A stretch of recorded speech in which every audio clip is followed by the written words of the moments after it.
जय हिंद। मैं संजय सिंह आप सभी को आप सब YouTube channel Sanjay online study zone पर स्वागत करता हूं दोस्तों। यूटेरिया का जून बैच का प्रैक्टिस सेट नंबर 3 है दोस्तों।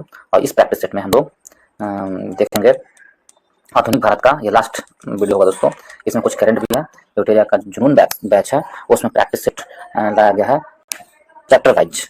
तो ये 3 प्रैक्टिस सेट दिए हुए थे आधुनिक भारत से और कुछ उसमें करंट भी था।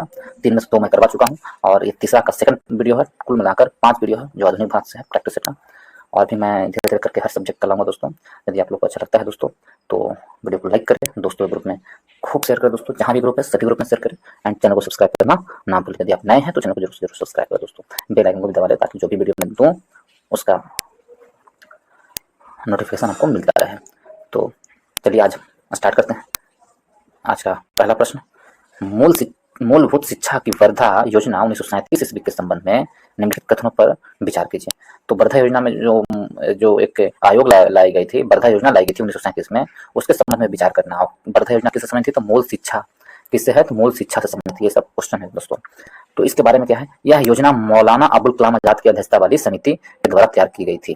तो बिल्कुल गलत है। मौलाना अबुल कलाम आजाद के द्वारा नहीं तैयार की गई थी। यह जो किसके अध्यक्षता में? तो यह शिक्षा जो थी आपको जाकिर हुसैन की अध्यक्षता में तैयार की गई थी। तो ऑप्शन कथन 1 गलत है। आगे देखते हैं दोस्तों। कथन 1 गलत है। आगे देखते हैं कथन 2 और 3। देखिए कथन 2 देखते हैं हम लोग। कथन 2 में दिया हुआ है, हमसे पूछा कौन कथन सही है। तो यह कथन 2 में है कि इस योजना की अवधारणा गांधी जी द्वारा हरिजन पत्र में प्रकाशित लेखों की श्रृंखला पर आधारित थी। तो ये कथन सही है। जो वर्धा योजना था वो किसके आधार पर थी? तो गांधी जी जो हरिजन पत्र में जो लेख लिखे थे उनके आधार पर आधारित थी। ये बिल्कुल सही है। ये बिल्कुल सही है। ठीक है। उसके बाद इस योजना के तहत 6 से लेकर के 16 वर्ष के बच्चों के लिए निःशुल्क एवं अनिवार्य शिक्षा की वकालत की गई थी। तो ये भी गलत है दोस्तों। इसमें 6 से लेकर क्या बोलते हैं, 6 से लेकर के 16 वर्ष के बच्चों के लिए नहीं, इसमें जो था 6 से लेकर 7 से लेकर के 14 वर्ष के बच्चों के लिए था। 7 से लेकर 14 वर्ष के लिए। तो ये भी गलत है। ठीक है। और 4 नंबर में इसमें उन क्षेत्रों में हिंदी पढ़ाने की बात की गई जहां मातृभाषा नहीं थी। तो ये भी सही है। तो इस पर का ऑप्शन क्या होगा? 2 और 4 सही होगा। तो हमारा ऑप्शन नंबर बी हमारा सही आंसर है। देखिए गांधी जी, यह अवधारणा गांधी जी के द्वारा हरिजन नामक साप्ताहिक पत्रिका में प्रकाशित लेखों की एक श्रृंखला पर आधारित थी। समिति के सिफारिश में कुछ प्रमुख बातें थी दोस्तों। मैं उन बातों को बता देता हूँ। 3 बातें हैं। 7 से 14 वर्ष के बच्चों के लिए निःशुल्क और अनिवार्य शिक्षा मातृभाषा में दिया जाए, लेकिन उन क्षेत्रों में हिंदी पढ़ाई जाए जहां वह मातृभाषा नहीं हो। और तीसरा पॉइंट है, किसी भी प्रकार की धार्मिक और नैतिक शिक्षा को शामिल नहीं किया जाए। ठीक है। तो इस प्रकार ऑप्शन कौन सा सही होगा? 2 और 4। नेक्स्ट प्रश्न चलते हैं दोस्तों। नेक्स्ट है 77वां प्रश्न में। इसमें दिया हुआ ब्रिटिश कालीन शिक्षा से संबंधित निम्नलिखित आयोग समितियों पर विचार कीजिए। तो ये कुछ आयोग आए थे ब्रिटिश काल के समय में। तो कुछ शिक्षा में सुधार के लिए ब्रिटिश लोग थे वो कुछ आयोग लाए थे, कुछ समितियां लाए थे। उसके बारे में बताया गया है। तो कौन कौन सी समिति कब आया था उसके बारे में पूछा गया दोस्तों। ठीक है। तो देखिए सबसे पहले हम देखेंगे सैंडलर आयोग। सैंडलर आयोग कब आई थी ब्रिटिश काल में? तो सैंडलर आयोग आया था जो 1917 से लेकर के 1918 तक सैंडलर आयोग का कार्यकाल था। 17 से 18 तक। ठीक है। हाटोग आयोग भी शिक्षा से संबंधित है। ये इसका जो कार्यकाल है हाटोग आयोग का 1929 था दोस्तों। हाटोग आयोग का 1929। ठीक। उसी प्रकार हंटर आयोग आया था। हंटर आयोग जो आया था दोस्तों 1882 में आया था।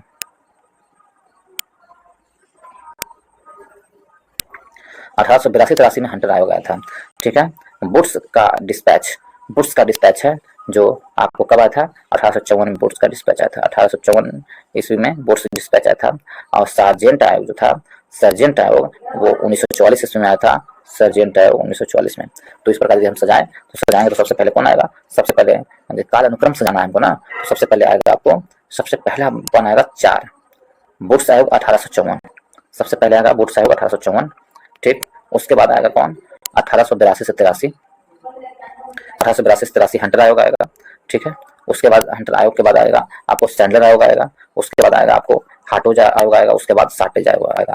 तो इस प्रकार यदि हम देखें 3 4 1 2 5 ऑप्शन नंबर देख लेते हैं हम लोग दोस्तों किसमें 3 4 1 2 5 4 3 1 2 5 ऑप्शन नंबर सी हमारा सही आंसर है। नेक्स्ट प्रश्न चलते हैं दोस्तों। नेक्स्ट क्लियर है। नेक्स्ट में 77वां प्रश्न में 78 नंबर में, वर्ष 1906 में किस भारतीय रियासत ने अपनी पूरी रियासत में प्राथमिक शिक्षा को अनिवार्य बना दिया था?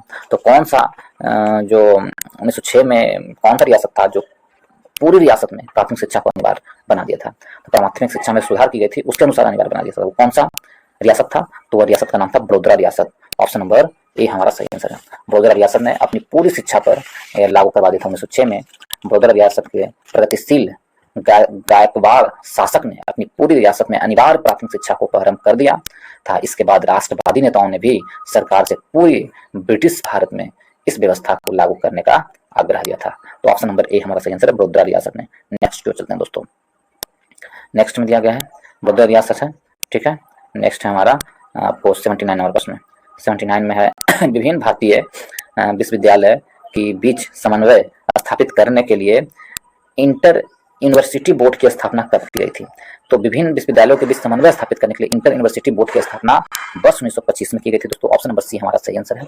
देखिए, विश्वविद्यालय शिक्षा पर सैंडलर आयोग 1917 से 1919 की सिफारिश का गहरा असर पड़ा था और इसके बाद से लगभग एक दशक में अनेकों विश्वविद्यालय की स्थापना की गई थी और विश्वविद्यालयों के आंतरिक प्रशासन में भी सुधार लाया गया और पाठ्यक्रम निर्माण, परीक्षा अनुशंसा जैसे कुछ चीजों में बहुत सुधार की गई थी दोस्तों। और 1925 में विभिन्न भारतीय विश्वविद्यालयों के बीच समन्वय स्थापित करने के लिए एक इंटर यूनिवर्सिटी बोर्ड की स्थापना की गई थी, ठीक है। ऑप्शन नंबर सी हमारा सही आंसर है, 1925 में की गई थी। नेक्स्ट प्रश्न चलते हैं दोस्तों।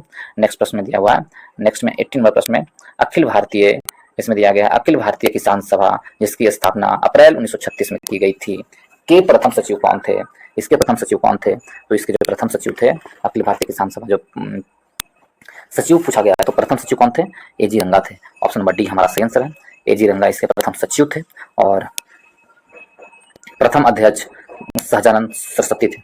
प्रथम अध्यक्ष सहजानंद सरस्वती थे और सचिव एजी रंगा थे। ऑप्शन नंबर डी हमारा सही आंसर है दोस्तों, ऑप्शन नंबर डी सही आंसर है, ठीक है।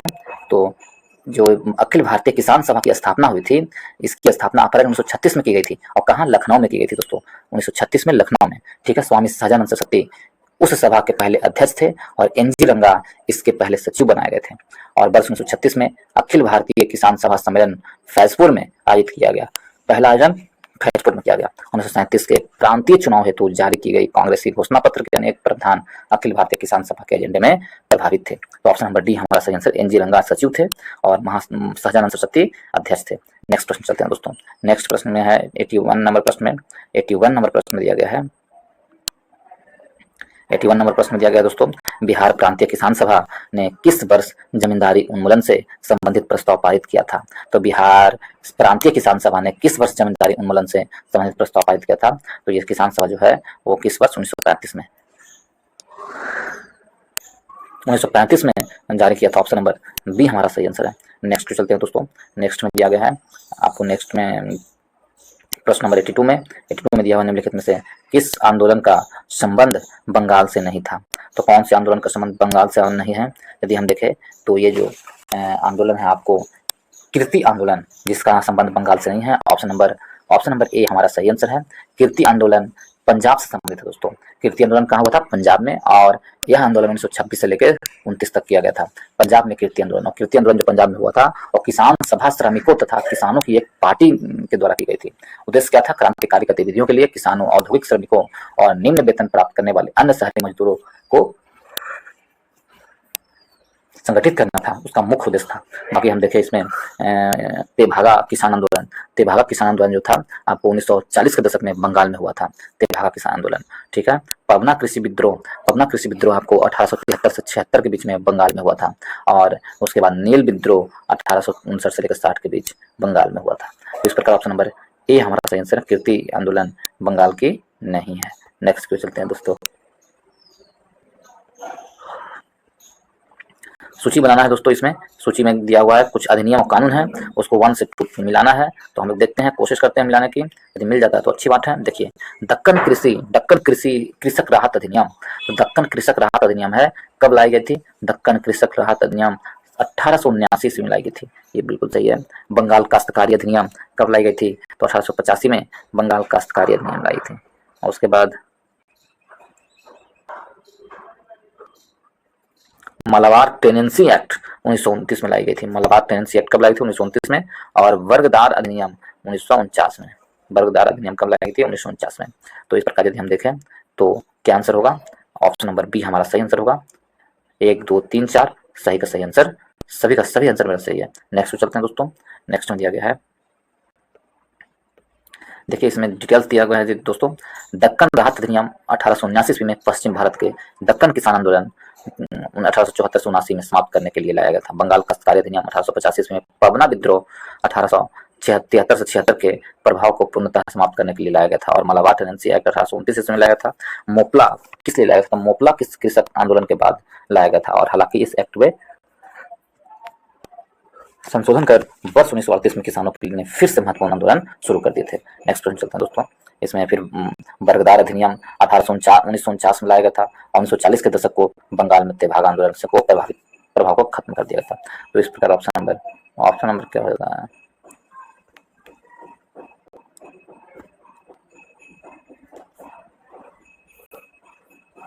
तो इस प्रकार ऑप्शन क्या होगा? 1 2 3 4। ऑप्शन नंबर बी सही आंसर है। 84 नंबर प्रश्न दिया निम्नलिखित कथनों पर विचार कीजिए। तो हम लोग कुछ कथन देखेंगे 84 में। 84 नंबर प्रश्न में कुछ कथन दिए हुए हैं, इसको हम लोग देखेंगे और क्या कहता है वो कथन उसको समझेंगे हम लोग। केरल में मलाबार तट पर अगस्त 1921 में स्थानीय मोपला किसानों ने जबरदस्त विद्रोह किया था। तो ये बिल्कुल सही है। मोपला किसानों ने जबरदस्त विद्रोह किया था केरल के क्षेत्र पर। ये सही है दोस्तों। तो 83 का जो 84 का जो प्रश्न हम लोग देख रहे हैं वो बिल्कुल सही है। मोपला विद्रोह में जबरदस्त ये किया था, तो बिल्कुल एक सही है। ठीक है, 2 में चलते हैं। वर्ष 1921 के अंत में उत्तर प्रदेश से किसान संगठित होकर आंदोलन पर उतर आए और उन्होंने एक का आंदोलन चलाया था। तो ये भी सही है दोस्तों, उन्होंने एक का आंदोलन चलाया था। तो हमसे पूछा है कौन सा कथन सही है, तो 1 और 2 दोनों कथन सही है। इस प्रकार ऑप्शन नंबर सी हमारा सही आंसर होगा। ऑप्शन नंबर सी सही है। नेक्स्ट प्रश्न चलते हैं दोस्तों। आपको अगले प्रश्न की ओर देखें तो 5वां प्रश्न की ओर 85वां प्रश्न की ओर चलते हैं। भारतीय कृषक संस्थान की स्थापना किनके द्वारा और कहाँ की गई थी? भारतीय कृषक संस्थान की स्थापना स्वामी सहजानंद सरस्वती द्वारा लखनऊ में की गई थी। ऑप्शन नंबर ए हमारा सही आंसर है। भारतीय कृषक एनजी रंगा के द्वारा आंध्र प्रदेश में, ठीक है, सहजानंद सरस्वती जो किए थे वो आपको कहाँ किए थे? बिहार में किए थे। और भारतीय कृषक संस्थान की स्थापना और एनजी रंगा ने द्वारा आंध्र प्रदेश में किया था। Option number C, option number B हमारा सही आंसर है। ऑप्शन नंबर बी सही आंसर है। नेक्स्ट प्रश्न चलते हैं दोस्तों। नेक्स्ट की ओर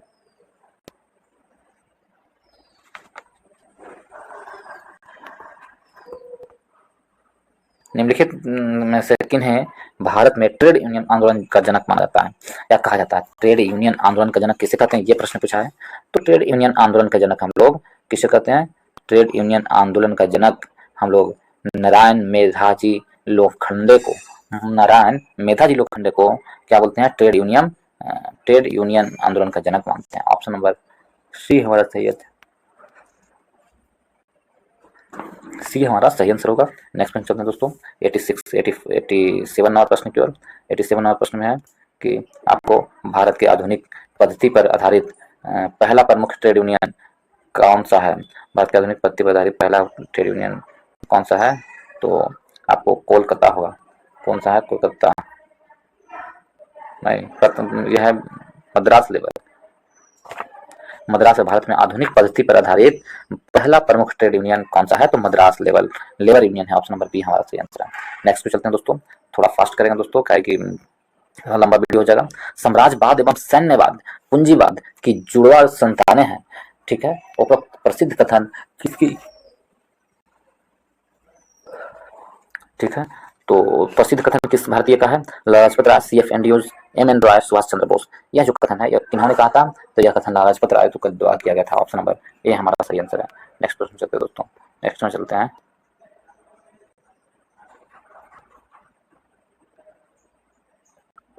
ठीक है, इसका आंसर का 88 का आंसर हो जाएगा दोस्तों। Option number A Lala Lajpat Rai. तो option number A Lala Lajpat Rai. Next प्रश्न चलते हैं दोस्तों। नेक्स्ट प्रश्न चलते हैं 89 नंबर प्रश्न में। इसे भी हमको मैचिंग करने को दिया गया है, तो हम लोग मैच करेंगे, मैच खेलेंगे, देखेंगे क्या सही होता है। ट्रेड डिस्प्यूट्स एक्ट कब पारित होता है? ट्रेड डिस्प्यूट्स एक्ट कब पारित होता है? ये दिया गया है। तो ट्रेड डिस्प्यूट्स एक्ट था जो 1929 में पारित हुआ था। ट्रेड डिस्प्यूट्स एक्ट 1929 में पारित हुआ था। ट्रेड यूनियन अधिनियम, तो ये आप जानते हैं ट्रेड यूनियन अधिनियम है जो 1926 में पारित हुआ था। 1926 में ट्रेड यूनियन अधिनियम पारित हुआ था। अहमदाबाद टेक्सटाइल लेबर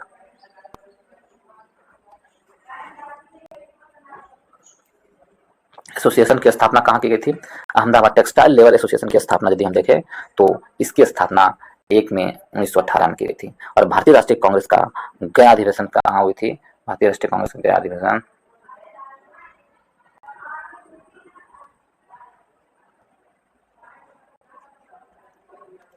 तो इस प्रकार एक ही बचा दोस्तों। अब हो गया अहमदाबाद टेक्सटाइल लेबर कब हुआ वो?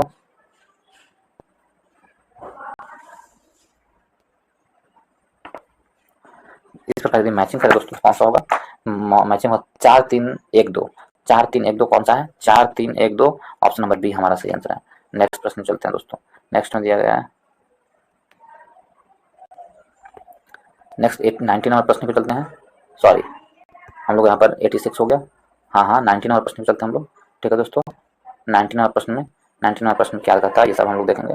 इसमें दिया गया है 1929 में गठित राजकीय श्रम आयोग रॉयल कमीशन ऑफ लेयर के अध्यक्ष कौन है? रॉयल कमीशन ऑफ लेयर के अध्यक्ष कौन किसे चुना गया है? तो इसके अध्यक्ष चुने गए हैं जे.एम. वाइटली। जे.एम. वाइटली इसके अध्यक्ष चुने गए।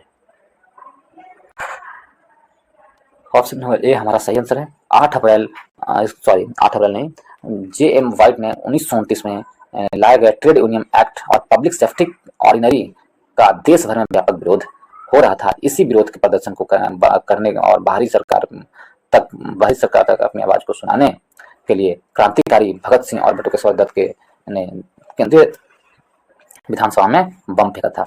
तो वो कौन थे? 1929 में गठित राजकीय श्रम आयोग के अध्यक्ष जे.एम. वाइटली थे। ऑप्शन नंबर ए हमारा सही आंसर है। नेक्स्ट प्रश्न चलते हैं दोस्तों। नेक्स्ट में दिया गया है आपको दिल्ली पैक्ट पर हस्ताक्षर। तो दिल्ली पैक्ट पर जो है हस्ताक्षर और उस किनके बीच हुआ था? कब और किनके बीच हुआ था? दिल्ली पैक्ट पर जो हस्ताक्षर हुए थे 8 अप्रैल 1950 को हुआ था। 8 अक्टूबर 1950 को। ठीक है, 18 अप्रैल 1950 को, 8 अप्रैल 1950 को नेहरू और लियाकत अली के बीच हुआ था दिल्ली पैक्ट। दिल्ली पैक्ट किसके? नेहरू और लियाकत अली के बीच 8 अप्रैल 1950 को हुआ था। नेक्स्ट प्रश्न चलते हैं दोस्तों। नेक्स्ट में दिया गया है रिक्त स्थान को पूर्ति करने के लिए हम लोग देखते हैं नेक्स्ट क्या है। रिक्त स्थान को पूर्ति करने के लिए दिया है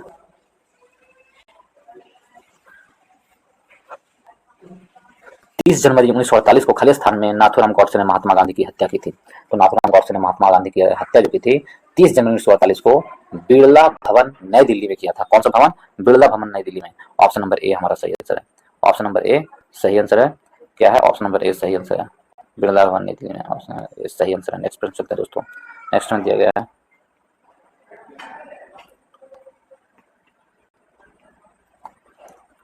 ठीक है, बिरला भवन नई दिल्ली 93 नंबर प्रश्न के चलते हैं।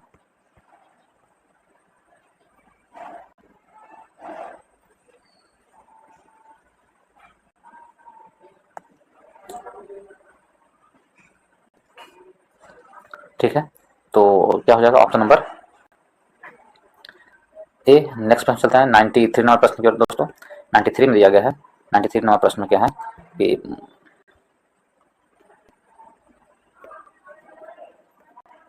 93 नंबर प्रश्न हम लोग देखें तो इसमें दिया गया है 93 में, सॉरी दोस्तों थोड़ा खोजने में अति लग रहा है। 93 नंबर प्रश्न बटलर समिति जो है बटलर समिति 1927 का संबंध किस क्षेत्र से है? देखिए, बटलर समिति 1927 का जो संबंध है वो किससे है? तो बटलर समिति 1927 से जो संबंधित है वो आपको शिक्षा के देशी रियासतों से संबंधों का क्या परीक्षण था? देशी रियासतों के साथ संबंधों का परीक्षण बटलर समिति का संबंध 1927 से है। ऑप्शन नंबर सी हमारा सही आंसर है। नेक्स्ट प्रश्न चलते हैं दोस्तों।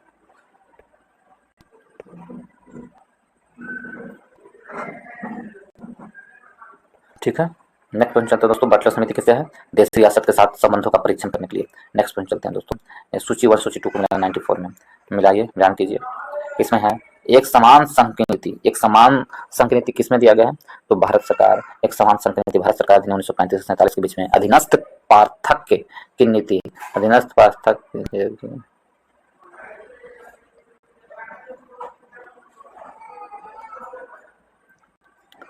तो अधीनस्थ पार्थक्य की नीति कब हुई थी?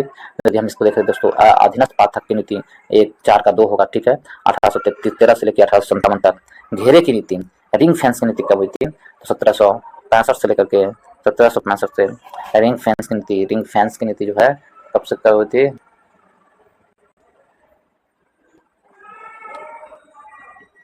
रिंग फेंस की नीति जो थी 1765 में हुई थी, और अधीनस्थ संघ की नीति कब हुई थी? तो ये हुई थी 1882 से लेके 1935 में। तो इस प्रकार से आएंगे दोस्तों, तो 4 आ जाएगा, फिर 2 आ जाएगा, फिर 3 आ जाएगा, फिर 1 आ जाएगा, फिर 3 आ जाएगा। 4 2 1 3, ऑप्शन नंबर ए हमारा सही आंसर है। नेक्स्ट प्रश्न चलते हैं दोस्तों। नेक्स्ट में है 94 से 95 की ओर। इसमें दिया गया है कि आपको देखिए 95 में इसमें क्या है, इसमें हम लोग पढ़ देंगे। भारतीय संविधान सभा के संवैधानिक सलाहकार कौन थे? देखिए भारतीय संविधान सभा के संवैधानिक सलाहकार जो थे उनका नाम क्या था?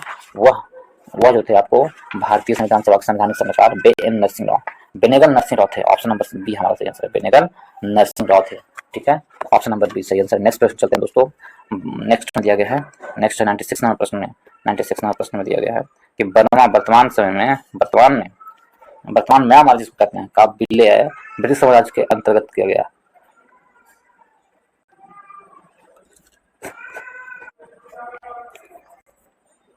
तो कब चला गया था ब्रिटिश में विलय हो गया था बर्मा? तो देखिए बर्मा जो था ब्रिटिश में विलय हुआ था 1885 ईस्वी में, जब कांग्रेस की स्थापना हुई थी उसी समय ब्रिटिश में विलय हो गया था बर्मा। ऑप्शन नंबर बी हमारा सही आंसर है। नेक्स्ट प्रश्न चलते हैं दोस्तों 97 नंबर प्रश्न की ओर। 97 नंबर प्रश्न में दिया गया है निम्नलिखित घटनाओं को कालानुक्रम से जाना है दोस्तों, तो हम लोग इसे सजाएंगे। देखिए कुछ घटना है। कोरियाई युद्ध, चीन द्वारा भारत पर आक्रमण। चीन ने भारत पर आक्रमण कब किया था? तो 1962 में चीन ने भारत पर आक्रमण किया था। ठीक है, बेलग्रेड में गुट निरपेक्ष देशों का प्रथम सम्मेलन। तो बेलग्रेड में गुट निरपेक्ष देशों का जो प्रथम सम्मेलन हुआ था 1961 में हुआ था दोस्तों। 1961 में गुट निरपेक्ष देशों का प्रथम सम्मेलन हुआ था। ठीक है, बाडुंग सम्मेलन जो था ये 1955 में हुआ था दोस्तों। 1955 में बाडुंग सम्मेलन हुआ था।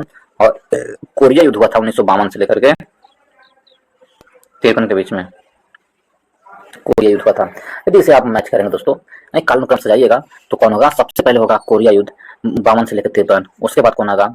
आपको बाडुंग युद्ध होगा, उसके बाद गुट निरपेक्ष होगा बेलग्रेड में, उसके बाद चाइना होगा। तो आपको DCBA आंसर सही होगा। DCBA किसमें है देख लेते हैं। DCBA डी में है, तो ऑप्शन नंबर डी हमारा सही आंसर होगा। डी हमारा सही आंसर है। नेक्स्ट क्वेश्चन चलते दोस्तों। नेक्स्ट में दिया गया है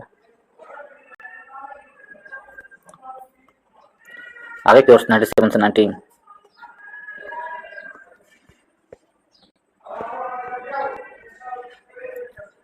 एट की ओर। गुट निरपेक्ष देशों का पहला सम्मेलन बेलग्रेड के यूगोस्लाविया में आयोजित किया गया था। इस सम्मेलन में सदस्य के तौर पर कुल कितने देशों ने भाग लिया था? तो कुल सदस्य के देशों में कितने देशों ने भाग लिया था? तो 1963 में जो बेलग्रेड का जो बैठक हुई थी उसमें कितने सदस्यों ने, और बैठक कब हुई थी बेलग्रेड का गुट निरपेक्ष सम्मेलन को 1961 में, और उसमें कितने देशों ने भाग लिया था? तो लगभग 1961 में जो हुआ था 26 देशों ने, कुल मिलाकर 26 देशों ने भाग लिया था। ऑप्शन नंबर बी हमारा सही आंसर है। नेक्स्ट क्वेश्चन सकते हैं दोस्तों।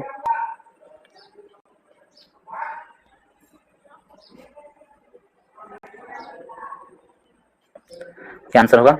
ठीक है,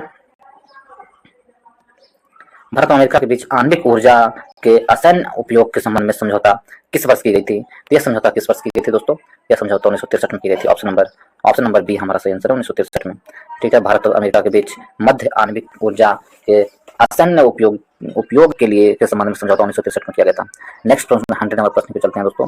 100 नंबर प्रश्न में दिया गया है, 4 ऑप्शन है कि भारत में प्रथम आम चुनाव अक्टूबर 1951 से लेकर फरवरी 1952 तक के बीच आयोजित किया गए थे।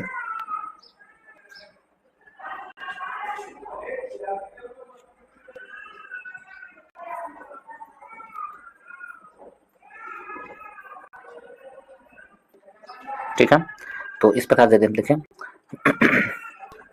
भारत के प्रथम आम चुनाव 1900 इतना में हुआ था। तो इस चुनाव में कुल 53 राजनीतिक दलों ने भाग लिया था। उनसे कितने राष्ट्रीय दल थे? तो उस समय राष्ट्रीय दल की संख्या कितना थी? तो 14 राष्ट्रीय दल थे उस समय। ऑप्शन नंबर सी हमारा सही आंसर है। नेक्स्ट प्रश्न चलते हैं दोस्तों। नेक्स्ट प्रश्न इसमें दिया गया है 101 में निम्नलिखित कथनों पर विचार कीजिए। तो निम्नलिखित कथन पर विचार यदि हम करें तो इसमें दिया गया है कि भारत का पहला समाचार पत्र जेम्स एंगस्ट हिटकी द्वारा 1880 में प्रकाशित किया गया था द बंगाल गजट के रूप में। तो क्या ये सही है? नहीं। भारत का पहला समाचार पत्र द बंगाल गजट या कलकत्ता जनरल एडवाइजर जेम्स अगस्त हिटकी ने 1780 में, जबकि यहाँ 1880 है तो इसलिए गलत है।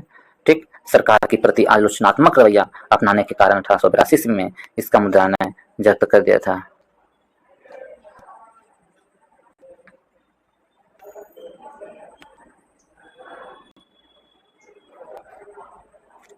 ठीक है, तो ऑप्शन नंबर क्या हो जाएगा, सरकार के प्रति आलोचनात्मक रवैया अपनाने के कारण 1882 में इसके मुद्रालय जब्त कर लिए गए।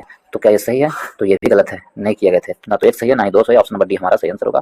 देखिए दोस्तों, यदि आप भारतीय संविधान, भारतीय इतिहास पढ़ना चाहते हैं तो हमारे चैनल के प्लेलिस्ट में जाएं, वहां पर आपको पूरी वीडियो अपलोड मिलेगी, पूरी की पूरी वीडियो चैप्टर वाइज ऑब्जेक्टिव प्रश्न के रूप में, सब अलग अलग है।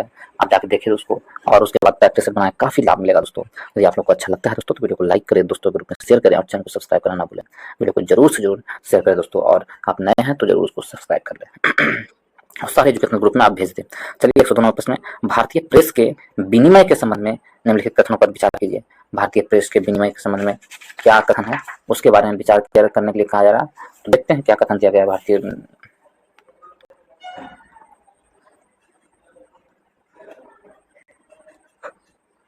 कुछ कथन दिए हुए हैं 3-4 दोस्तों, इसमें से सत्य कथन को चुनना है। कहा गया है समाचार पत्रों के पत्रछेन अधिनियम 1799 में सभी समाचार पत्रों पर सेंसर लगा दिया गया था। तो क्या सभी समाचार पत्रों पर सेंसर लगा दिया गया था? ये बिल्कुल सत्य है। ठीक है, चार्ल्स मेटकॉफ ने 1835 में समाचार पत्रों पर प्रशिक्षण अधिनियम 1799 के नियमों को रद्द कर दिया। इसी कारण मेटकॉफ को भारतीय समाचार पत्रों की मुक्तिदाता कहा जाता है। तो ये गलत है दोस्तों, इसके कारण नहीं कहा था, ये बिल्कुल गलत है, ये गलत है। ठीक है, मेटकॉफ इसे लागू करने वाला कौन था? तो बेलेजली था बेलेजली था। और प्रेस अधिनियम 1835 में मेटकॉफ अधिनियम कार्यवाहक गवर्नर जनरल चार्ल्स मेटकॉफ ने भारतीय प्रेस के प्रति उदारवादी दृष्टिकोण अपनाया था और 1833 में रिपोर्ट तो क्या होगा यहाँ पर कह रहा है 1835 में। ठीक है, 1835 में अपनाया था। तो ऑप्शन नंबर जो कथन 2 है वो गलत है दोस्तों। कथन 3 देखते हैं, अनुज्ञप्ति अधिनियम 1857 द्वारा सरकार ने बिना अनुज्ञप्ति के मुद्रालय रखना है और उसका उपयोग करना अवैध घोषित करेगा।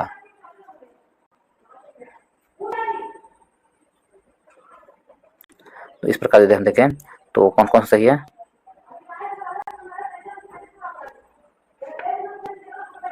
तो इस प्रकार ऑप्शन नंबर क्या हो जाएगा 102 का 1 और 3 सही आंसर होगा। देखते हैं हम लोग 1 और 3, ऑप्शन नंबर सी हमारा सही आंसर है। ऑप्शन नंबर सी सही आंसर है। नेक्स्ट प्रश्न चलते हैं दोस्तों। नेक्स्ट में है 103 की ओर देखेंगे। 103 प्रश्न में इंडियन नेशनल आर्मी ने स्त्री शैक्षणिक का भी एक दल डॉक्टर कैप्टन लक्ष्मी सहगल के नेतृत्व में गठित किया था। इस दल को क्या नाम दिया गया था? तो लक्ष्मी सहगल के नेतृत्व में एक जो दल का गठित किया गया था, इस दल को रानी झांसी रेजिमेंट दिया गया था। ऑप्शन नंबर बी हमारा सही आंसर है। रानी झांसी रेजिमेंट दिया गया था। रानी झांसी क्या दिया गया था? Rani Jhansi regiment. Option number B हमारा सही आंसर है। नेक्स्ट प्रश्न चलते हैं दोस्तों 104 की ओर। 4 में है आपको 104 में यदि हम देखें दोस्तों तो वर्नाकुलर प्रेस एक्ट के संबंध में असत्य कथन पर विचार कीजिए। तो वर्नाकुलर प्रेस एक्ट के संबंध में जो असत्य कथन है, असत्य कथन क्या है? तो इसमें है यह अधिनियम 1878 में देसी भाषाओं के समाचार पत्रों पर सरकारी नियंत्रण स्थापित करने हेतु लाया गया था। बिल्कुल सही है। हमको असत्य कथन चुनना है, तो ये सही कथन है। जिला दंडनायक को देसी खबरों के संबंध में अंतिम निर्णय लेने का अधिकार है। तो ये भी बिल्कुल सही है दोस्तों, ये भी सही है। तो हमको क्या कह रहा है, कौन सा कथन गलत है? तो ये भी सही है। आगे की ओर चलते हैं। कथन नंबर 3-4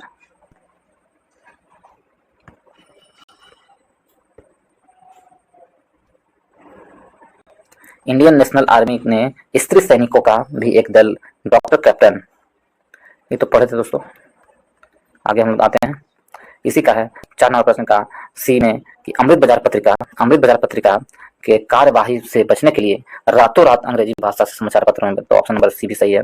इसे 1882 में लॉर्ड रिपन के द्वारा निरस्त किया गया था। तो 4 का डी गया था दोस्तों, लॉर्ड रिपन के द्वारा निरस्त नहीं किया गया था। ऑप्शन नंबर डी सही आंसर है, मेटकॉफ के द्वारा किया गया था। नेक्स्ट प्रश्न चलते हैं दोस्तों।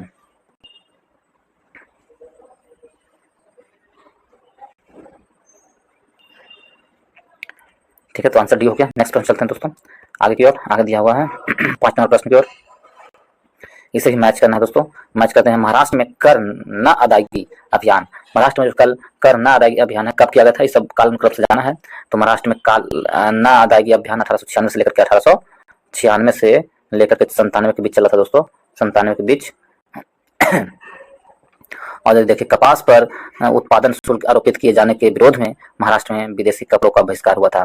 तो विदेशी कपड़ों का बहिष्कार कब हुआ था? 1896 में हुआ था। 1896 में, ठीक है। गणपति उत्सव का प्रारंभ कब हुआ था? तो गणपति उत्सव का प्रारंभ हुआ है तो आपको 1894-95 के बीच में गणपति उत्सव जो किसका 97 के बीच में पूना में हुआ था।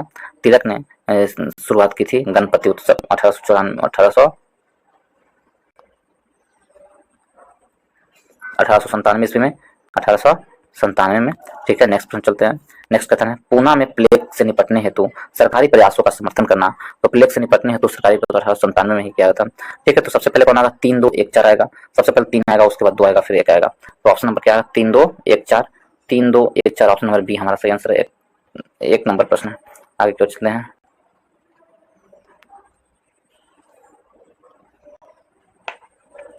ठीक है, नेक्स्ट प्रश्न चलते हैं दोस्तों। इसका आंसर आप लोगों ने देख लिया था। अगला क्वेश्चन क्या है? 106 की ओर। 106 में क्या है देखते हैं हम लोग दोस्तों। इसमें कथन कारण है, यह प्रश्न दिया गया, कथन कारण हम लोग देखेंगे। तो कथन कारण में दिया गया है कि कथन है बाल गंगाधर तिलक के देशद्रोह के आरोप में गिरफ्तार कर रंगून भेज दिया था। कथन क्या सही है? रंगून भेज दिया गया था बाल गंगाधर तिलक को। क्या ये सत्य कथन है? तो नहीं दोस्तों। हाँ दोस्तों, ये कथन सही है, बिल्कुल सही है। ठीक है ठीक है ठीक है, सही है। और शिवाजी महोत्सव के समय तिलक द्वारा एक भाषण में शिवाजी द्वारा अफजल खां की हत्या को सही ठहराया था। ठहराने के आधार पर सरकार ने रैंड की हत्या के पश्चात तिलक को गिरफ्तार कर लिया था। तो ये भी सही है। एक और आर दोनों सही है, लेकिन एक का सही स्पष्टीकरण सही नहीं करता है। तो इस प्रकार ऑप्शन नंबर बी हमारा सही आंसर है दोस्तों। ऑप्शन नंबर बी सही है। नेक्स्ट प्रश्न चलते हैं, प्रश्न नंबर 7 की ओर।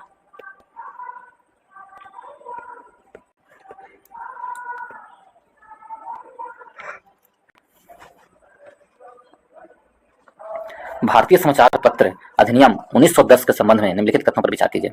तो भारतीय समाचार पत्र अधिनियम 1910 के संबंध में कह रहा है। तो इसमें क्या दिया गया है, क्या कथन है, और असत्य कथन को चुनना है हमको इसमें। तो इसके द्वारा लॉर्ड रिपन के 1878 के अधिनियम के सभी प्रावधानों को पुनर्जीवित किया गया था। ये बिल्कुल सही है।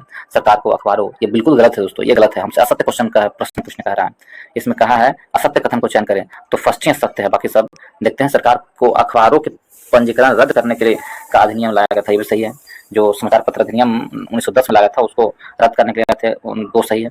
आर्थिक बाधाओं द्वारा प्रेस की आजादी पर रोक लगाने का प्रयास लाया था, तो ये भी सही है। तो ऊपर में से 1 और 2 दोनों सही है। नेक्स्ट 2 3 दोनों सही है। नेक्स्ट प्रश्न चलते हैं दोस्तों।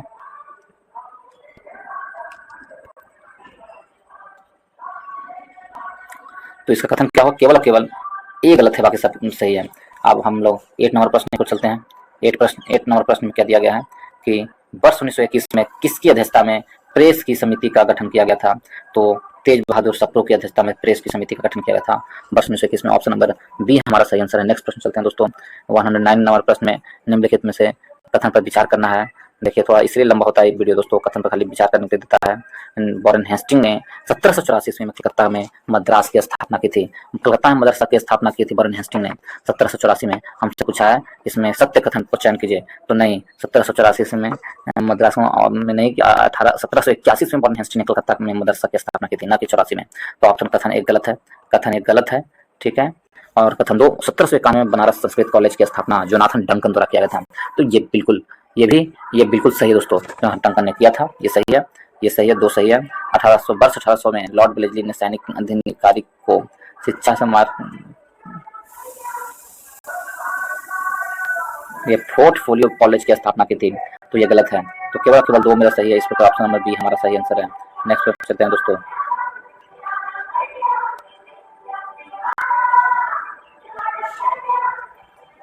नेक्स्ट पर चलते हैं दोस्तों 109 से लेकर 110 की ओर।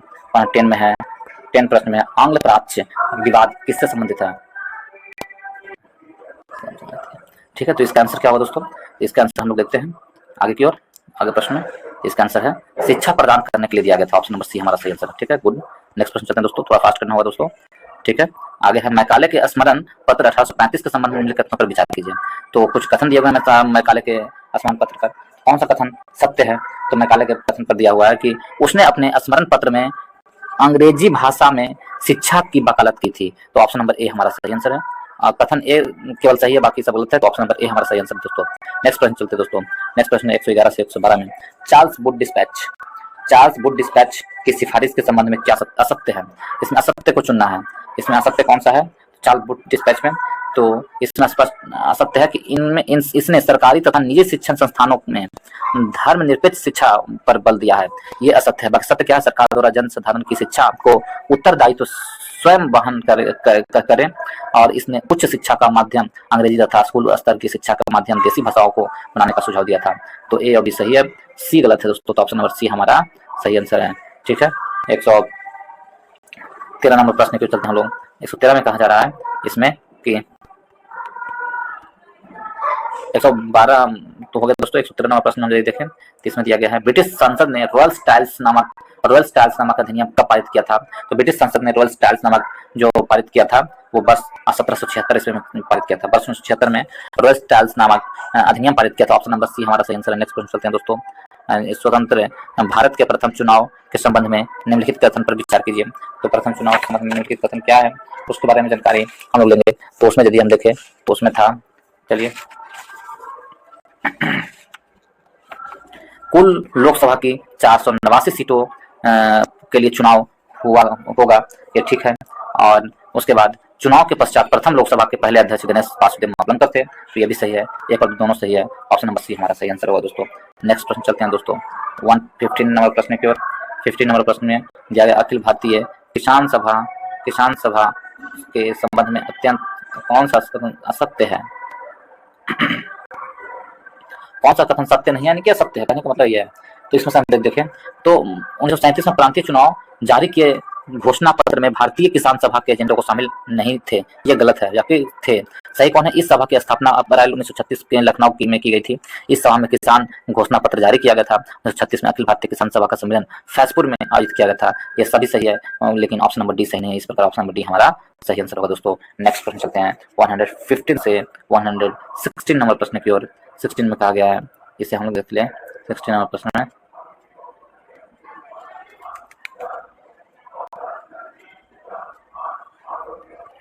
ठीक है, तो ऑप्शन हो गया सही आंसर। नेक्स्ट प्रश्न चलते हैं तो 116 की ओर।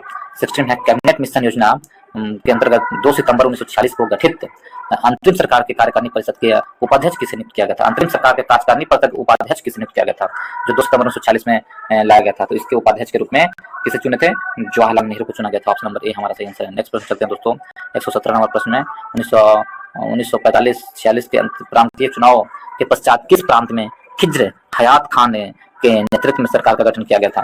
खिज्र हयात खान के नेतृत्व में सरकार का गठन किस क्षेत्र में किया गया था? पंजाब में। ऑप्शन नंबर ए हमारा सही आंसर है। नेक्स्ट प्रश्न चलते हैं दोस्तों।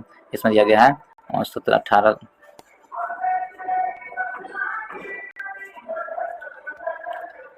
ठीक है, ऑप्शन नंबर हो गया 199 में चलते हैं हम लोग दोस्तों। इसमें दिया गया भारतीय परिषद अधिनियम 1919 के प्रावधानों के अनुसार 2 भारतीय सदस्यों को इंग्लैंड में राज्य परिषद के सचिव के रूप में नियुक्त किया गया था। उनमें से एक सैयद हुसैन बिलग्रामी थे, जिसने मुस्लिम लीग की स्थापना में सक्रिय भूमिका निभाई थी। दूसरे भारतीय कौन थे? दूसरे भारतीय जो थे 1909 में जो रखे गए थे वो कौन थे? दूसरे भारतीय वो थे Krishnaji Gupta. Option number B हमारा सही आंसर है, कृष्णाजी गुप्ता थे। नेक्स्ट प्रश्न चलते हैं दोस्तों 120 की ओर। निम्नलिखित भारतीय सिविल सेवा के नव नियुक्त अधिकारियों को प्रशिक्षण देने के लिए इंग्लैंड के हेलीवली नामक स्थान पर ईस्ट इंडिया कॉलेज के स्थापना कब की गई थी? तो हेलीवली स्थान पर ईस्ट इंडिया कॉलेज की जो स्थापना की गई थी दोस्तों वो किस वर्ष की गई थी? ईस्ट इंडिया कंपनी की स्थापना किस वर्ष की गई थी? तो 1806 में की गई थी। ऑप्शन नंबर बी हमारा सही आंसर है, 1806 में। नेक्स्ट प्रश्न चलते हैं दोस्तों। नेक्स्ट में दिया गया 121 की ओर 121 और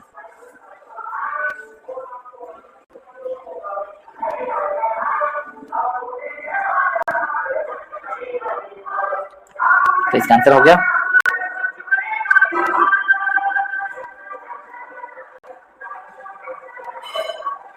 121 नंबर प्रश्न हम देखते हैं दोस्तों। इसमें है कि भारत सरकार ने देश की आंतरिक सुरक्षा सुनिश्चित करने और उत्तर पूर्वी राज्यों की जनसंख्या संरचना को बनाए रखने के लिए किस देश की सीमा किस देश की सीमा में फ्री मूवमेंट रेजिम को खत्म करने का निर्णय लिया है, तो उसको म्यांमार की सीमा को, ऑप्शन नंबर सी हमारा सही आंसर है। नेक्स्ट चलते हैं दोस्तों 122 की ओर। निम्नलिखित संगीतकार पर विचार कीजिए। जाकिर हुसैन, जाकिर हुसैन है जो उनको विचार करना है, उनको ग्रैमी अवार्ड 2024 के से सम्मानित किया गया है। ठीक है, इनमें से कौन किसे ग्रैमी अवार्ड 2024 से सम्मानित किया गया, ये पूछा गया है। देखिए 2024 में जो ग्रैमी अवार्ड दिया गया है वो आपको जाकिर हुसैन को दिया गया है ग्रैमी अवार्ड। ठीक है, और गणेश गणेश राजगोपालन को दिया गया ग्रैमी अवार्ड, और उसके बाद शंकर महादेवन को ग्रैमी अवार्ड से सम्मानित किया गया है। शंकर महादेवन को, ए रहमान को नहीं सम्मानित किया गया है। इस प्रकार 1 2 3 हमारा आंसर सही होगा। 1 2 3 1 2 3 हमारा सही आंसर है। ठीक है दोस्तों, 120 का नेक्स्ट प्रश्न चलते हैं दोस्तों। नेक्स्ट क्वेश्चन चलते हैं। नेक्स्ट प्रश्न दिया है 130 नंबर प्रश्न दिया गया है दोस्तों कि हाल ही में हाई एल्टीट्यूड अस्ट्यूडो सैटेलाइट का सफल परीक्षण किस अनुसंधान परिषद द्वारा किया गया है? किसके द्वारा किया गया अनुसंधान परिषद द्वारा? तो यह अनुसंधान परिषद कौन है? वैज्ञानिक और औद्योगिक अनुसंधान परिषद CSIR के द्वारा। हाँ, altitude pseudo satellite, option number C हमारा सही आंसर है। नेक्स्ट प्रश्न चलते हैं दोस्तों। तो नेक्स्ट 124 नंबर प्रश्न पे चलते हैं। इसमें दिया गया है 124 में दिया गया है कि नीतिश डिवाइस पद का विस्तारित रूप क्या है जो आकाशीय बिजली गिरने या बाढ़ आने से आधा घंटा पहले किसानों और जनता को अलर्ट प्रदान करने के लिए व्यापक रूप से चर्चा में रहा है। तो नीतिश डिवाइस है जो इसका फुल फॉर्म है क्या? तो novel innovative technology intervention safety of human lives. तो इसका आंसर क्या होगा? ऑप्शन नंबर बी हमारा सही आंसर होगा। नेक्स्ट प्रश्न चलते हैं दोस्तों। नेक्स्ट में दिया गया है 125 में इसमें दिया गया वेंकैया नायडू, उसके बाद PV रमन, नरसिम्हन राव, MS स्वामीनाथन और पद्मा सुब्रमण्यम। तो इसके कालानुक्रम भारत रत्न 2024 में सम्मानित किया गया है। तो इन सभी में से किसे भारत रत्न 2024 में सम्मानित किया गया? तो देखिए भारत रत्न 2024 में जो प्राप्त हुए हैं वो वेंकैया नायडू को प्राप्त हुए हैं, वेंकैया नायडू को। ठीक है, और एक है पद्मा सुब्रमण्यम को।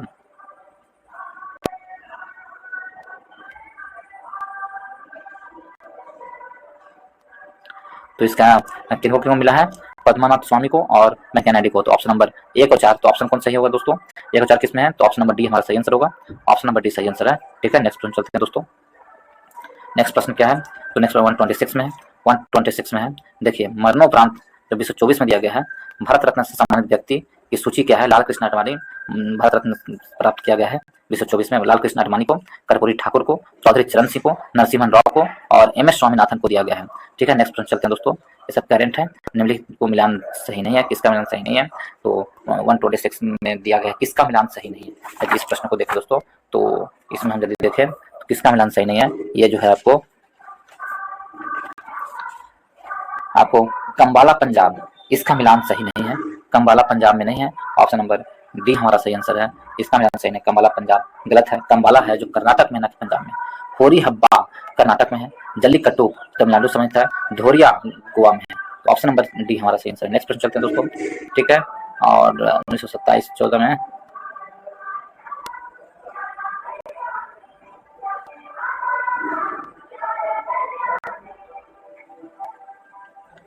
तो इसका क्या होगा? 124 का 127वां प्रश्न में दिया गया है बोचन 14 फरवरी 1924 को प्रधानमंत्री नरेंद्र मोदी ने संयुक्त अरब अमीरात में पहले हिंदू मंदिर का उद्घाटन किया। इसका निर्माण किस संस्थान द्वारा किया गया है? तो हिंदू मंदिर का उद्घाटन किया है, तो इसका निर्माण बोचस नवासी अक्षर पुरुषोत्तम स्वामी नारायण संस्था के द्वारा किया गया। ऑप्शन नंबर सी हमारा सही आंसर है। नेक्स्ट प्रश्न चलते हैं दोस्तों 127 से 28 की ओर। इसमें निम्नलिखित लिपियों पर विचार कीजिए। कुछ लिपि दिए गए हैं। ठीक है,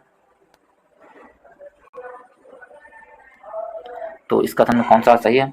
इसमें दिया गया निम्नलिखित लिपियों पर निर्धारण करना है और उपरोक्त में से किससे त्रिपुरा माध्यमिक शिक्षा बोर्ड परीक्षा में बोरोक भाषा की आधिकारिक लिपि या लिपियों के रूप में घोषित करने का निर्णय लिया गया है? तो किसे घोषित किया गया है?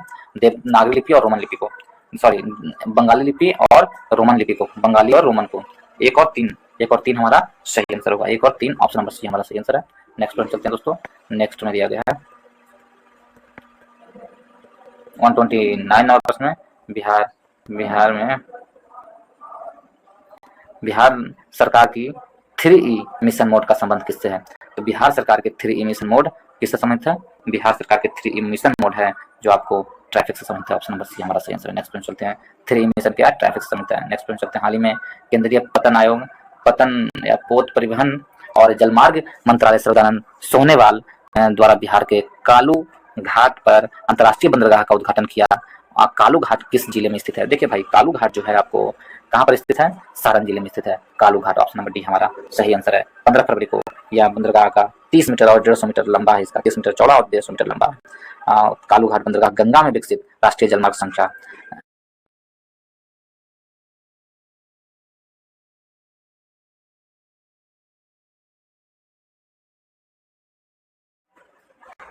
ठीक है, तो ऑप्शन नंबर डी हमारा सही आंसर है दोस्तों। नेक्स्ट प्रश्न चलते हैं। नेक्स्ट है इसमें 131 नंबर प्रश्न है। निम्नलिखित कथनों पर विचार कीजिए। इसमें दिया हुआ है स्वाति पोर्टल में स्वाति का पूर्ण विस्तार science for women technology, science for women technology, logical and invention है। तो यह कथन सही है या गलत है? तो यह कथन बिल्कुल सही है दोस्तों। और भारत की यूपीआई सेवाएं श्रीलंका और मालदीव में शुरू की गई है, तो ये कथन भी असत्य है। इसमें असत्य कथन का चयन करें तो फर्स्ट कथन, पहला कथन भी गलत है और दूसरा भी गलत है। ऑप्शन नंबर सी हमारा सही आंसर है। पहला दूसरा दोनों गलत है। जो स्वाति पोर्टल है उसका फुल फॉर्म होता है science for women technology and innovation, science for women technology and innovation, technological नहीं, टेक्नोलॉजिकल इसमें दिया हुआ, ठीक है, टेक्नोलॉजी एंड इनोवेशन, ठीक है, तो इसलिए गलत है स्वाति पोर्टल का। ठीक ठीक है दोस्तों, आगे की ओर चलते हैं हम लोग। और जो यूपीआई के बारे में दिया गया है, यूपीआई जो सेवाएं हैं श्रीलंका मॉरिशस में शुरू की गई है, इस पहल का उद्देश्य 3 देशों के नागरिकों को बीच किया वित्तीय एकीकरण को गहरा करना और डिजिटल भुगतान की सुविधा प्रदान करने के लिए किया गया है। ठीक है दोस्तों, तो कौन सा कथन गलत है? इसके अनुसार 1 और 3 दोनों गलत है। नेक्स्ट प्रश्न चलते हैं। नेक्स्ट में है 30, इसमें क्या बोला जाता है? ऑप्शन नंबर 32 में दिया गया है। इसमें कथन पर विचार कीजिए। ठीक, कथन को सत्य, कौन सा कथन सत्य है? तो नगोया प्रोटोकॉल एक स्वेच्छाकारी वैश्विक समझौता है, नगोया प्रोटोकॉल। तो क्या ये सही है? तो नगोया प्रोटोकॉल स्वेच्छाकारी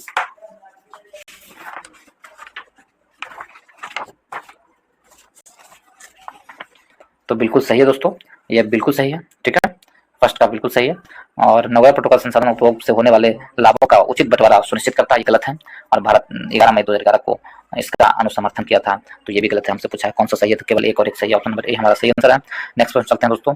इसमें गया 33 नंबर 133 नंबर प्रश्न, निम्नलिखित कथनों पर विचार कीजिए। तो सत्य कौन है, असत्य कौन है?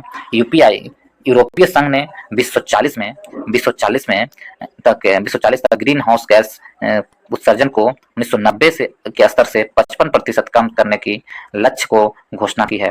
तो क्या ये सही है?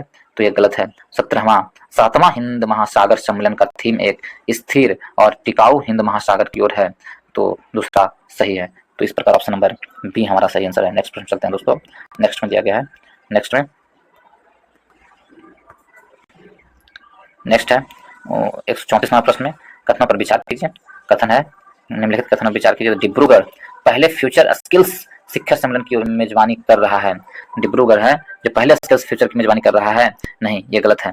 और भारत ने फरवरी 2020 में गांधीनगर चुनाव में CMS COP 13 की मेजबानी की थी, तो ये कथन सत्य, ऑप्शन नंबर 2 सत्य। इस प्रकार ऑप्शन नंबर केवल बी सही आंसर होगा। नेक्स्ट प्रश्न चलते हैं दोस्तों। नेक्स्ट में 134 नंबर प्रश्न दिया गया है। 135 में दिया गया, निम्नलिखित कथनों पर विचार कीजिए। कौन असत्य कथन है उसके बारे में हमसे पूछा गया है। विधि आयोग वर्तमान अध्यक्ष न्यायमूर्ति ऋतुराज अवस्थी हैं। विधि आयोग के वर्तमान मूर्ति कौन है? ऋतुराज अवस्थी। तो क्या यह सही है? तो ऋतुराज अवस्थी। कथन नंबर 1 गलत है, ये गलत है दोस्तों, ऋतुराज अवस्थी नहीं है। ब्रिटिश राजकाल में 1833 इसमें चार्टर अधिनियम द्वारा स्थापित किया गया था। इसकी अध्यक्षता लॉर्ड मैकाले ने की थी। ठीक, और दूसरा कथन है ये गलत है। पहला विधि आयोग 1834 में ब्रिटिश राज के दौरान स्थापित किया गया, तो ये गलत है। 1834 में तो किया गया था। ठीक है, तो 65 चार्टर के तहत, तो 1833 के चार्टर अधिनियम के तहत। ठीक है, तो ऑप्शन 1 और 2 दोनों गलत है। इस प्रकार ऑप्शन नंबर सी हमारा ना तो 1 सही है, ना ही 2, सॉरी, इसमें कहा गया है ना तो 1 और ना ही 2 गलत है। हमसे कौन सा असत्य कथन है? तो ना तो 1 असत्य है, ना ही 2। ऑप्शन नंबर डी हमारा सही आंसर। नेक्स्ट प्रश्न चलते हैं दोस्तों। इसमें निम्नलिखित कथनों पर विचार कीजिए। ठीक है, इसमें है कौन सा कथन सत्य है? सुबिका पेंटिंग्स का संबंध नागालैंड के नागा समुदाय से है। सुबिका पेंटिंग का संबंध, तो ये गलत है, नहीं।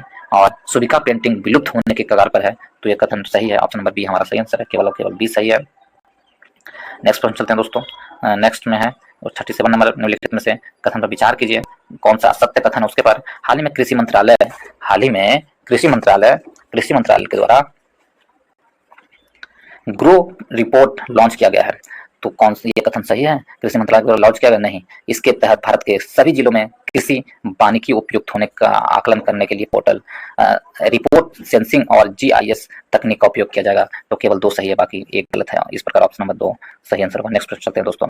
नेक्स्ट में दिया गया है, मुख्यमंत्री समेकित चौर विकास योजना के संबंध में निम्नलिखित कथन पर विचार कीजिए। इसके तहत चौर, तो कौन सा कथन सत्य है इसके बारे में दिया गया है। इसके तहत किसानों को तालाब बनाने तथा जल प्रबंधन के लिए 50 से 70% तक अनुदान प्रदान किए जाएंगे। यह योजना वर्ष 2021 से 22 के पायलट प्रोजेक्ट के तहत दरभंगा, सिवान आदि जिलों में लागू की गई है, तो 1 और 2 दोनों सही है, दोनों कथन सही। ऑप्शन नंबर सी हमारा सही आंसर होगा। ऑप्शन नंबर क्या होगा? सी हमारा सही है। नेक्स्ट प्रश्न चलते हैं दोस्तों। नेक्स्ट में क्या है? नेक्स्ट प्रश्न है 1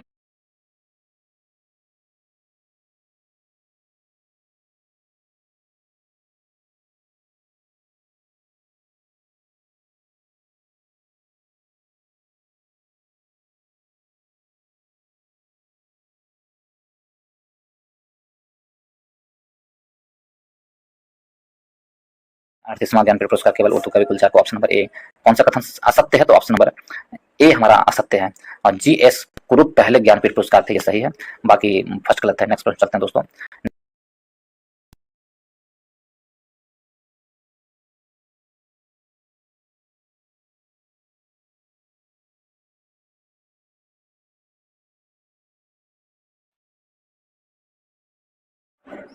एक सौ 40वां प्रश्न देखते हैं दोस्तों। 140 में निम्नलिखित में से किस अधिकारी को फिट इंडिया मूवमेंट का ब्रांड एम्बेसडर चुना गया है? तो फिट इंडिया मूवमेंट का जो ब्रांड एम्बेसडर चुना गया है वो नरेंद्र कुमार यादव को चुना गया है, नरेंद्र कुमार यादव। नेक्स्ट प्रश्न चलते हैं दोस्तों। 141वां प्रश्न में निम्नलिखित कथन पर में कौन सा कथन असत्य है? तो असत्य कथन को हमको चुनना है, तो इसमें से है कि इसमें विश्व सरकार शिखर सम्मेलन 2024 का आयोजन ब्राजील में संपन्न हुआ, ये कथन असत्य है, दुबई में आयोजित किया गया था दोस्तों, ये कथन असत्य है। ऑप्शन नंबर ए गलत है, बाकी ऑप्शन नंबर 2 सही है। नेक्स्ट प्रश्न चलते हैं दोस्तों। 142 नंबर प्रश्न में निम्नलिखित कथनों पर विचार कीजिए। इसमें दिया गया है कि सारण में गंडक नदी में घड़ियाल तथा कछुए के जिले के लिए राज्य का पहला प्रजनन केंद्र स्थापित करने का निर्णय लिया गया है, तो ये कथन सत्य, ये एक गलत है।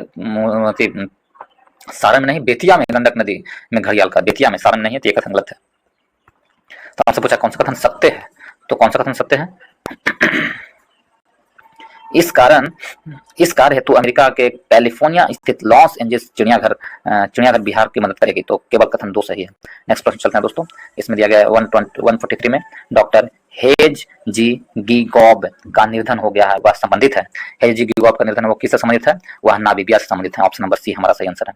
कहां से? नामीबिया से। ऑप्शन नंबर सी सही आंसर। नेक्स्ट प्रश्न चलते हैं दोस्तों। 144 में निम्नलिखित कथनों पर विचार कीजिए। कथन दिया हुआ है, भारतीय स्पेस एजेंसी इसरो द्वारा जलवायु परिवर्तन का के अध्ययन हेतु पैक उपग्रह की लॉन्च किया गया है, तो क्या यह कथन सही है? बिल्कुल सही है। बिल्कुल यह गलत है, नहीं, इसरो के द्वारा नहीं, नासा के द्वारा लॉन्च किया गया है, ठीक है। उसके बाद पैक जो का पूर्ण विस्तार है प्लांक्टन एयर क्लाउड ओशियन एक्सोचाइम, तो यह गलत है, ये भी गलत है दोस्तों। तो पहला दूसरा दोनों के दोनों गलत है, तो ऑप्शन नंबर सी हमारा सही आंसर होगा। नेक्स्ट प्रश्न में दोनों के दोनों असत्य है। हमसे पूछा था कौन सा असत्य है, कौन सा कथन सत्य है, इसमें दिया गया है, चुनना है। मिलन नौसैनिक अभ्यास का आयोजन बालासोर के तट पे किया गया, तो मिलन नौसैनिक का बालासोर के तट किया गया, तो नहीं, गलत है। मिलन नौसैनिक का जो है बालासोर के नहीं, यह जो विशाखापट्टनम के तट पर किया गया था, तो यह गलत हो गया दोस्तों। 2 में इस अभ्यास की थीम सुरक्षित समुद्री भविष्य के लिए नौसैनिक संगठन था, तो केवल 2 सही है। नेक्स्ट प्रश्न चलते हैं दोस्तों 46 नंबर प्रश्न की ओर। ई जागृति पोर्टल संबंधित है। ई जागृति पोर्टल किससे संबंधित है? यह उपभोक्ता आयोगों के लिए एक पोर्टल है, उपभोक्ता आयोग के लिए एक पोर्टल ई जागृति, तो ऑप्शन नंबर ए हमारा सही आंसर है। 147 नंबर प्रश्न पे चलते हैं दोस्तों हम लोग। 147 में 10वें वाइब्रेंट गुजरात शिखर सम्मेलन के मुख्य अतिथि कौन थे? तो इनके मुख्य अतिथि के रूप में किसको बुलाया गया था? तो यह यूएई के राष्ट्रपति को बुलाया गया था 10वें वाइब्रेंट गुजरात के मुख्य अतिथि के रूप में। नेक्स्ट प्रश्न चलते हैं दोस्तों। इसमें दिया गया 148 में थानदाई पेरियार वन्यजीव अभयारण्य अवस्थित है। थानदाई पेरियार वन्यजीव अभयारण्य है जो आपको तमिलनाडु में स्थित है। ऑप्शन नंबर बी हमारा सही आंसर है। नेक्स्ट प्रश्न चलते हैं दोस्तों। इसमें श्री राम श्री राम सिंह जी का संबंध है, श्री राम सिंह जी का संबंध है, जो आपको किससे संबंधित है, तो उक्का आंदोलन और नामधारी संप्रदाय से संबंधित है। ऑप्शन नंबर सी हमारा सही आंसर, ए और बी दोनों सही है। नेक्स्ट प्रश्न चलते हैं दोस्तों।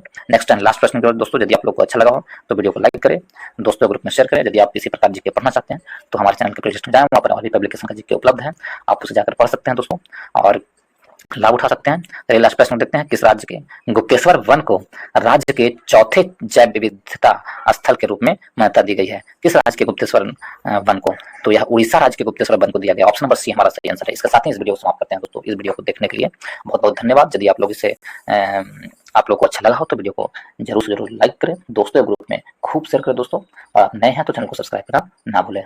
तो चलिए इस वीडियो को देखने के लिए बहुत बहुत एक बार फिर से धन्यवाद।